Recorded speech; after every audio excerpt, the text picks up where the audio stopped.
Thank you very much, everybody. It's a great honor to have Prime Minister Mark Carney with us. As you know, just a few days ago, he won a very big election in Canada.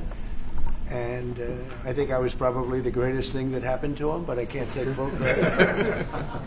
His party was losing by a lot, and he ended up winning. So I really want to congratulate him. It was probably one of the greatest comebacks in the history of politics. Maybe even greater than mine. But I want to just congratulate you. That was a great election, actually. We were watching it with interest, and I think Canada chose a very talented person, a very good person, because we spoke before the election quite a few times. And it's an honor to have you at the White House and the Oval Office. And you see the new and improved Oval Office as it becomes more and more beautiful with love. You know, we handle it with great love. And 24-karat gold, that always helps too. Right? But it's been a lot of fun. We're going over some of the beautiful pictures that were stored in the vaults that were for many, many years, in some cases over 100 years. They were stored in vaults of the great presidents, or almost great presidents, all having a reason for being up, every one of them. So it's very interesting. But I just want to congratulate you, and ran a really great race. I watched the debate. I thought you were excellent, and I think we have a lot of things in common. We have some tough points to go over, and that'll be fine. We're going to also be discussing Ukraine-Russia, the war, because Mark wants it ended as quickly as I do. I think it has to end. We had some very good news last night. The Houthis have announced that they are not, or they've announced to us at least, that they don't want to fight anymore. They just don't want to fight, and we will honor that. And we will stop the bombings, and they have capitulated. But more importantly, we will take their word. They say they will not be blowing up ships anymore, and that's what the purpose of what we were doing. So that's just news. We just found out about that.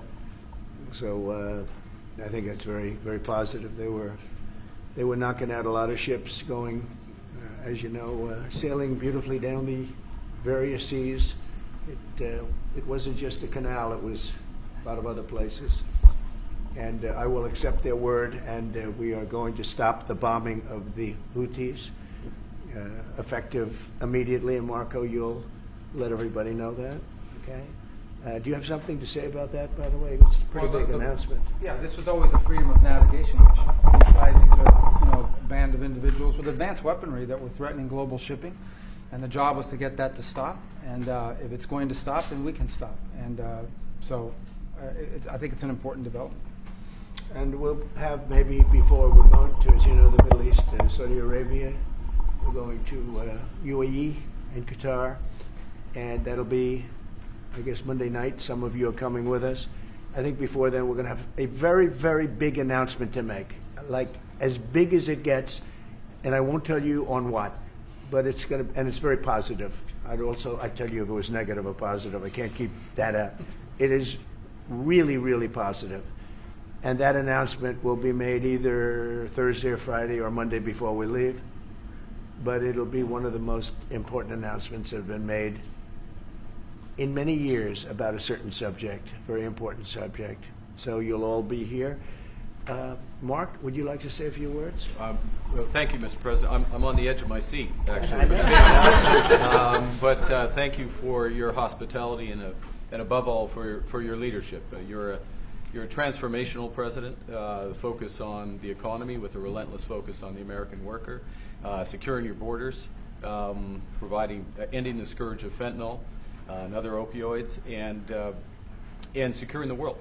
And I've been elected with my colleagues here, with the help of my colleagues here. I'm going to spread the credit to transform Canada with a similar focus on the economy, securing our borders, again on fentanyl, much greater focus on defense and security, securing the Arctic and developing the Arctic. And the history of Canada and the U.S. is we're stronger when we work together, and there's many opportunities to work together. And I look forward to, addressing some of those issues that we have, but also finding those areas of mutual cooperation so we can move forward. That's great. Very nice. Thank you very much. It's a very nice statement. Mr. President, Anybody? Mr. President, is USMCA dead? No, it was actually very effective, and it's still very effective, but people have to follow it. So, that's been a problem. People haven't followed it. But it was a transitional step a little bit, and as you know, it terminates fairly shortly. It gets renegotiated very shortly. But I thought it was a very positive step from NAFTA. NAFTA was the worst trade deal in the history of our country, probably in the history of the world.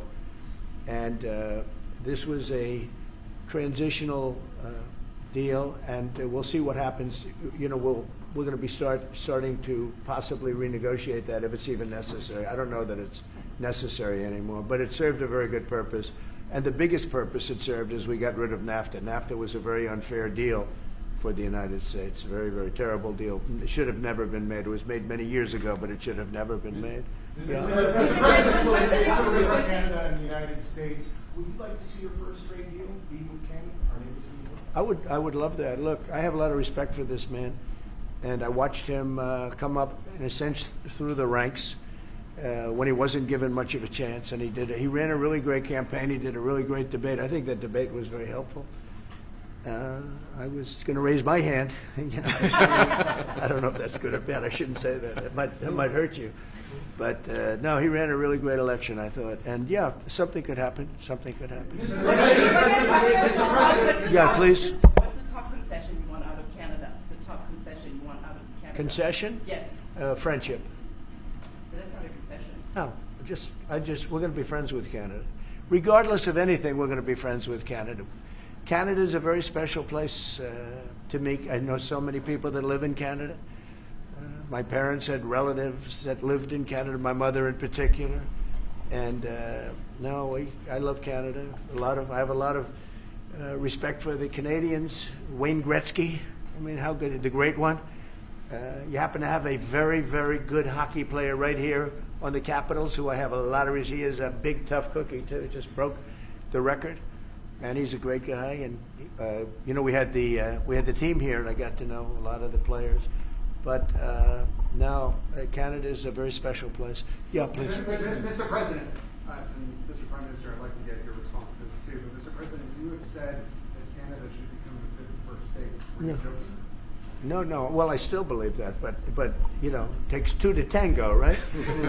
But no, I do. I believe it would be a massive tax cut for the Canadian citizens. You get free military, you get tremendous medical cares and other things.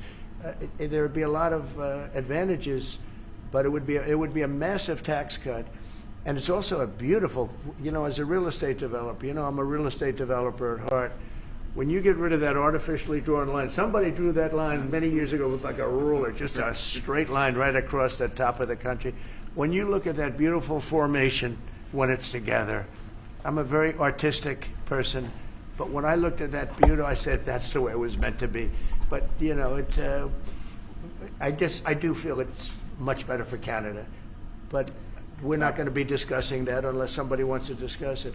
I think that there are tremendous benefits to the Canadian citizens, tremendously lower taxes, free military, which honestly we give you essentially anyway because we're protecting Canada if you ever had a problem. But I think it would really be a wonderful marriage because it's two places that get along very well. They like each other a lot. Well, if I may, as you know from real estate, there are some places that are never for sale. That's true. We're sitting in one right now, Buckingham Palace that you visited as well. That's true. And having met with the owners of Canada over the course of the campaign last several months, it's not for sale, won't be for sale ever. But the opportunity is in the partnership and what we can build together. And we have done that in the past. And part of that, as the President just said, is with respect to our own security. And my government is committed for a step change in our investment in Canadian security and our partnership. And I'll say this as well, that the President has revitalized international security, revitalized NATO, and us playing our full weight in NATO, and that will be part of it. And they have,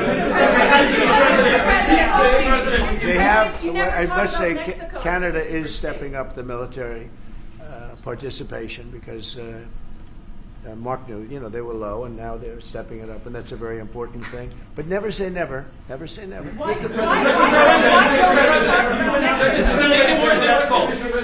saying that what would it take to get the tariffs off of Canada? Well, we'll be talking about different things. We want to protect our automobile business, and so does Mark.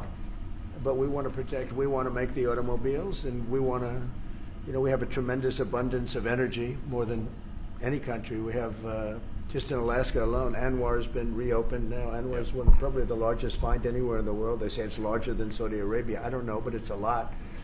But we have tremendous amounts of energy. Other countries don't. We're both lucky in that way. They have energy. We have energy. We have more than we can ever use and more than we could ever sell, actually, and you have the same thing.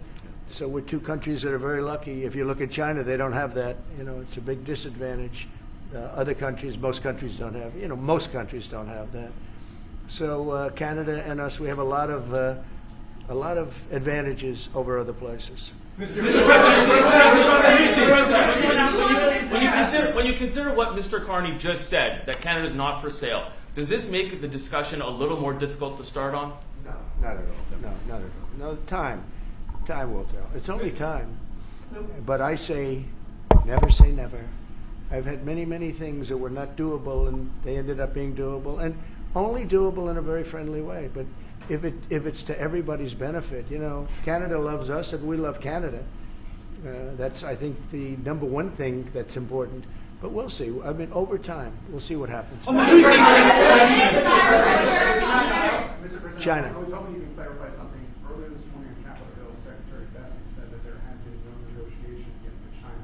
You have said something different. They want to meet, and they're doing no business right now. And those ships are turning around in the Pacific Ocean. Big turn. Those are big ships. Those ships take about 10 miles to turn. And, we lost $1 trillion to China on trade because of an incompetent president that we had who preceded me, grossly incompetent. You're finding it out more and more now. And by not trading, we're losing nothing. So we're saving $1 trillion. It's a lot. But they want to negotiate, and they want to have a meeting, and we'll be meeting with them at the right time. But you haven't met with them yet. I have not met with them, of course. You would know if I met. I'd tell you. They want to meet, but, we are right now. Look, they're suffering greatly. Their economy is suffering greatly because they're not doing trade with the U.S. And they made most of their money off the U.S. Don't kid yourself. They don't make the money off other countries like this. And they were making. We had a trade imbalance. We had a deficit, or they had a surplus. Another way of saying it, of more than $1 trillion. Think of it, more than $1 trillion.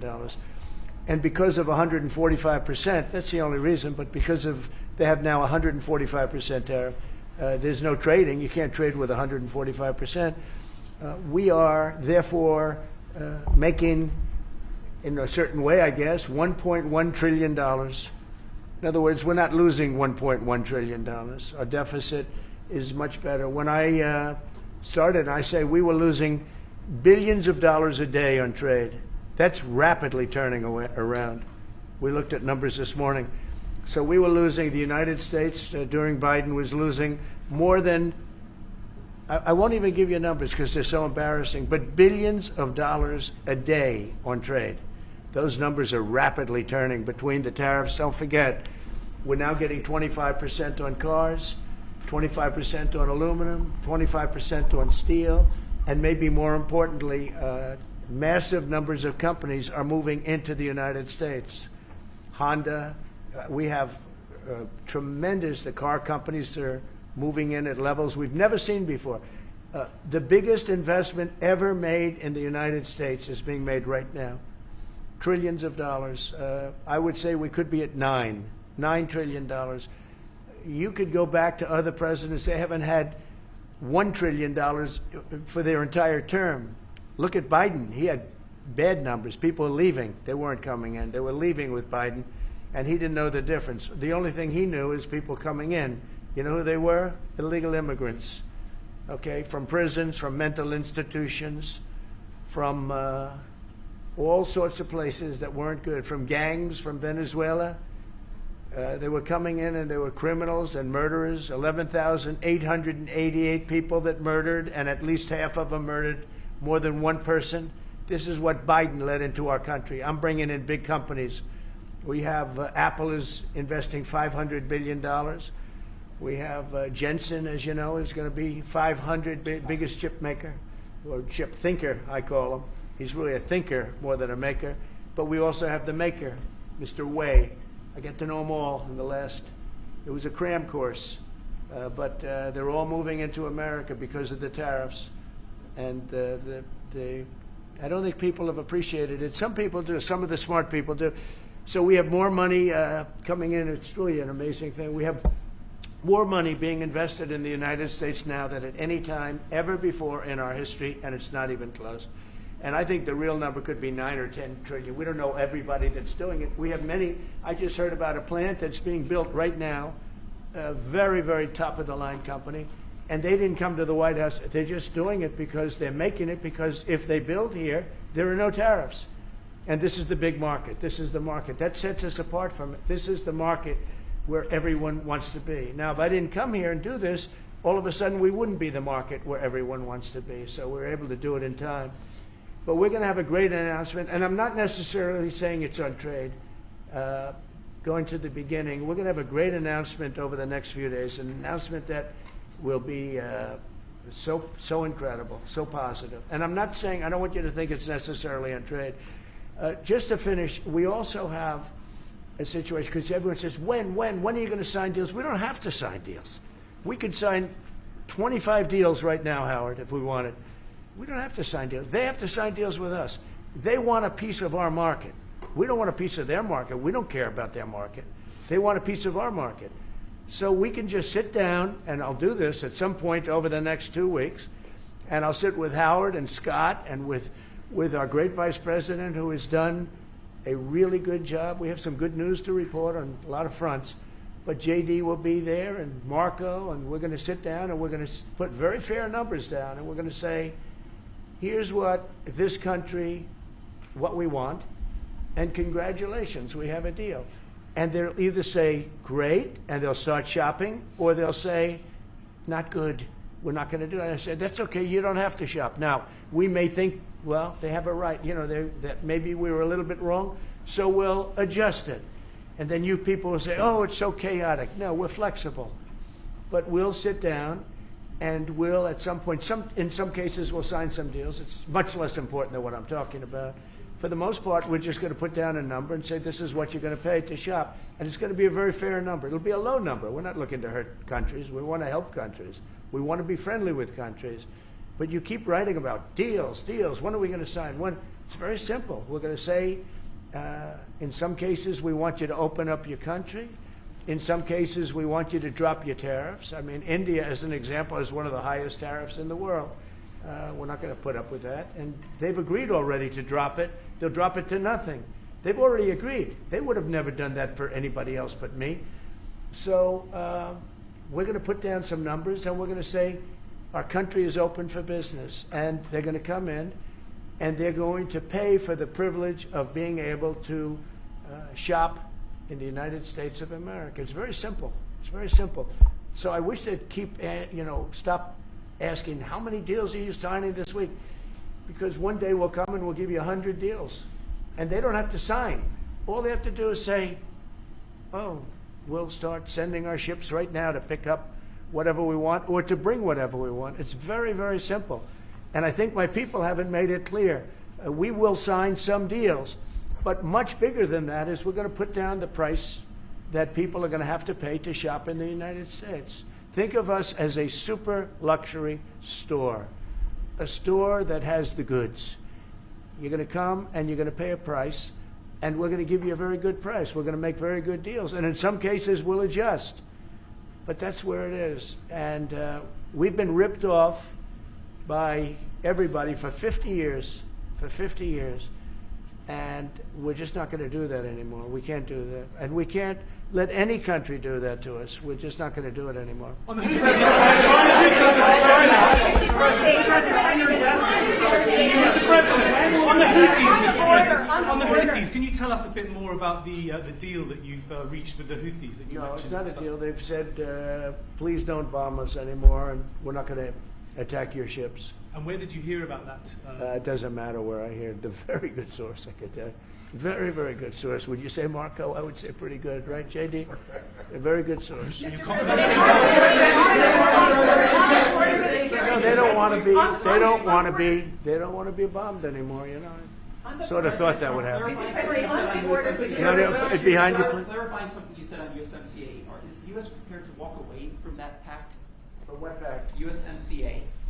No. It's fine. It's there. It's good. We use it for certain things. It's there. We have the USMCA is a good deal for everybody. I won't say this about Mark, but I didn't like his predecessor. I didn't like a person that worked for. She was terrible. Actually, she was a terrible person, and she really hurt that deal very badly because she tried to take advantage of the deal and she didn't get away with it. You know what I'm talking about. But so you know, we had a bad relationship having to do with the fact that we disagreed with the way they viewed the deal, and we ended it. You know, we ended that relationship pretty much. The USMCA is great for all countries. It's good for all countries. We do have a negotiation coming up over the next year or so to adjust it or terminate it. Mr. President, I'll say a word on USMCA if I may, Mr. President. It is a basis for a broader negotiation. Some things about it are going to have to change. And part of the way you've conducted these tariffs has taken advantage of existing aspects of USMCA. So it's going to have to change. There's other elements that are come, and that's part of what we're going to discuss. Right. During the campaign, Prime Minister Carney talked about the American betrayal. How do you react if Canada decided not to shop in the American store as much as before and decided to partner with other countries?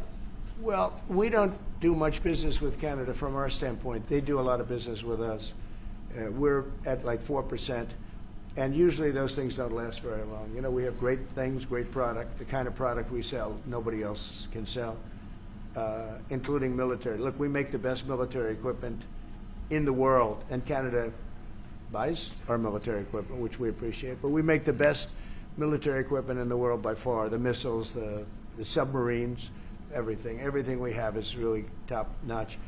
I rebuilt our military during our last term. Stupidly, we gave some away to Afghanistan, which shouldn't have happened. But that was, I think it was the most embarrassing moment in the history of our country. It was just a very incompetent people. But if you look, the man that's now the head of our Joint Chiefs, he led the attack on ISIS for me. That's why he's the head of the Joint Chiefs. And Raisin Kane, he was unbelievable. And as you know, we defeated ISIS in 3 weeks. It was supposed to take 5 years. We did it in 3 weeks. And he ran the campaign. I said, I like him. But I knew him before. I went to Iraq, and we agreed to a plan, and that was the plan. And as you know, we did it in record time. So we have the best equipment in the world. We have the best, a lot of things. But Canada, it does a lot more business with us than we do with Canada. Yeah. Mr. President, your investments, Mr. President. When do you think the investments that you've announced, the trillions, will finally hit the economic data this year? When you're saying about the tariffs? No, about the investments that you've announced. You've announced. Oh, it's hitting right now. Look, they're already starting AI plants. These are not people that look for financing. That's a good thing. You know, in real estate, you get a site, then you have to look for financing. You have to get your zoning. You know, 5 years later, you start building. You get a bank, then the bank's no good. These people have massive amounts of cash.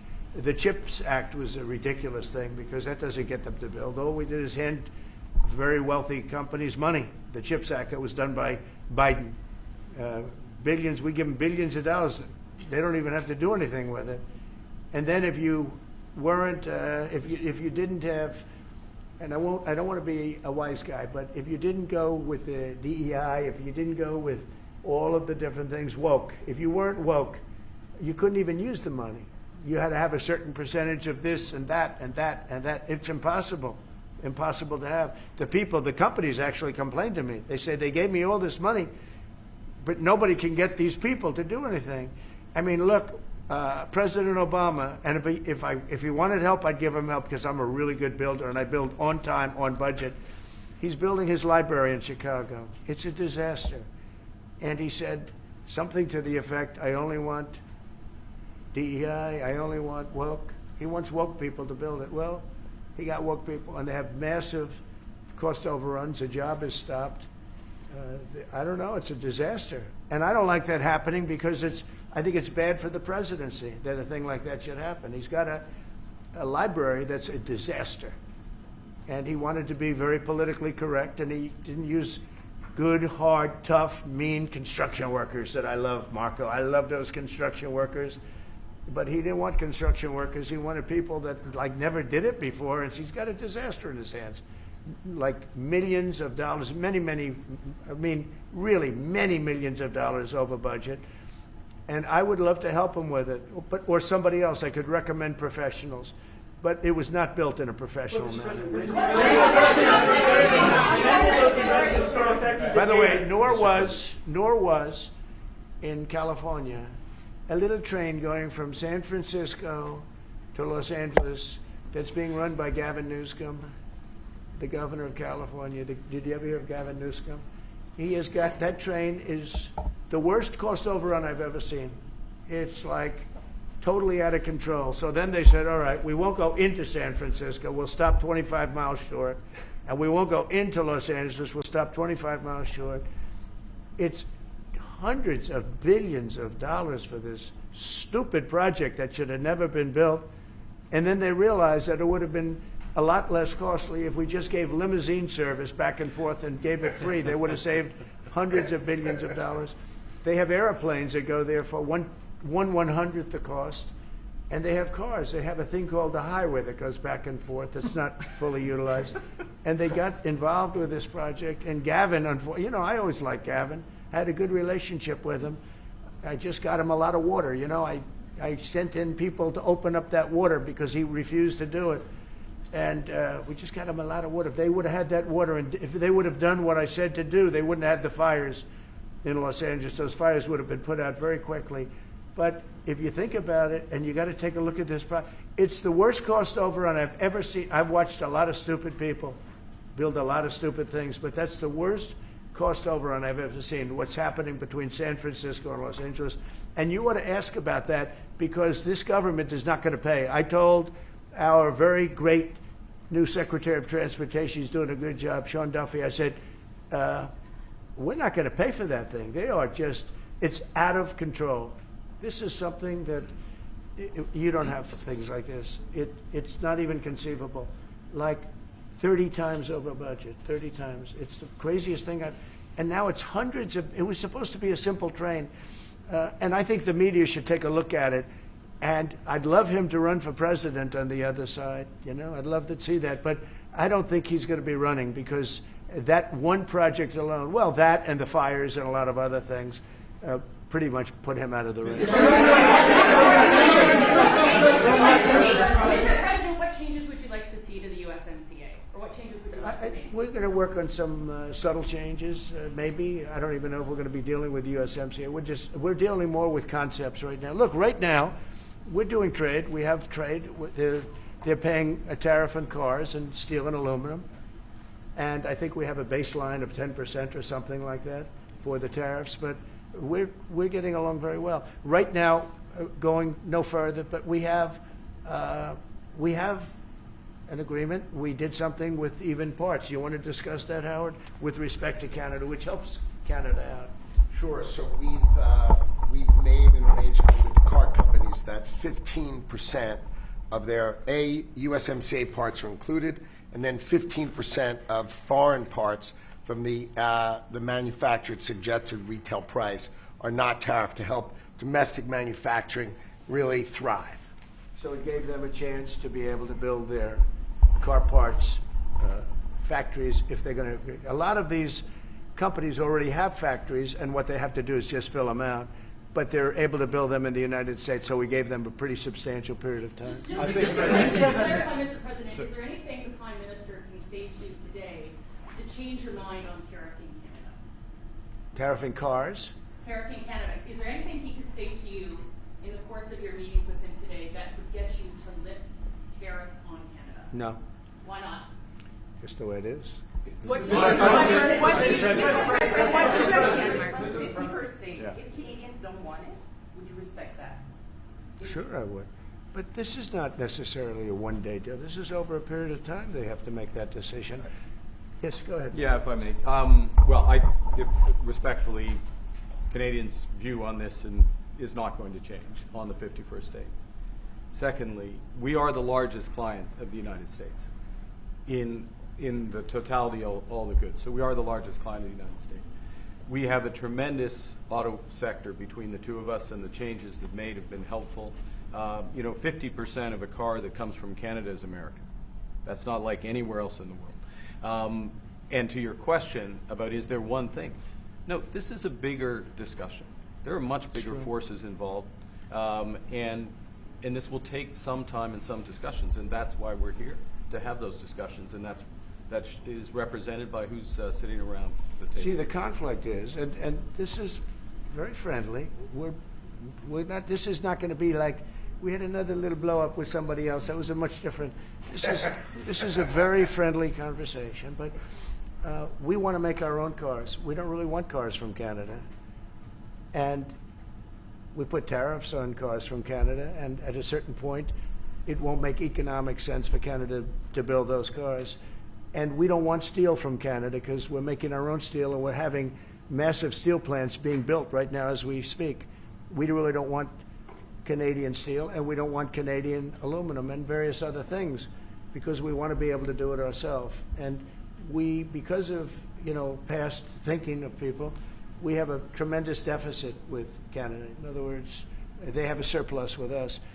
And there's no reason for us to be subsidizing Canada. Canada's a place that will have to be able to take care of itself economically. I assume they can. I will tell you that Trudeau, when I spoke to him, I used to call him Governor Trudeau. I think that probably didn't help his election. But when I spoke to him, I said, so why are we taking your cars? Why are we taking we want to make them ourselves. I mean, I said, and if the price of your cars went up, or if we put a tariff on your cars of 25%, what would that mean to you? He said, that would mean the end of Canada. He actually said that to me. And I said, that's a strange answer, but I understand his answer.